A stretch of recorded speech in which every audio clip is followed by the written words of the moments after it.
It's official, McLeod Bethel-Thompson is out of the CFL and headed to the USFL.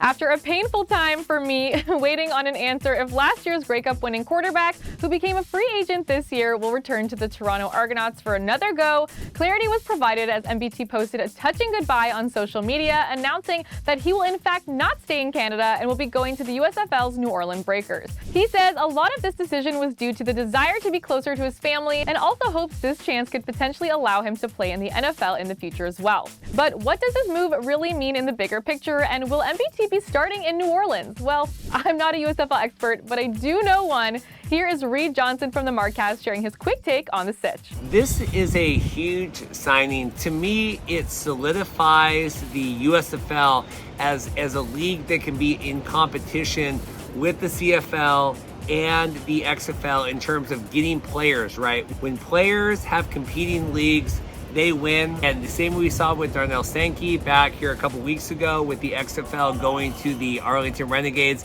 I like seeing McLeod Bethel-Thompson. I like seeing the USFL step up. McLeod is entering a very competitive quarterback room. Akil Glass, Davis Cheek, and Zach Smith over there with the USFL Breakers. Going to be a competitive room for McLeod. Age, experience goes a long way. Do I see him starting week one? I certainly see him coming in as quarterback one, the Breakers making that swing to get him.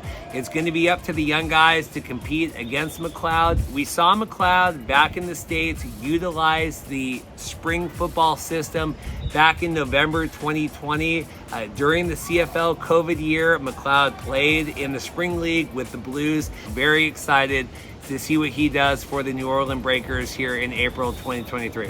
MBT had a great season in 2022. He threw for a career high and league high of 4,731 yards, 23 touchdowns, and 15 interceptions, and of course led his team to win the title.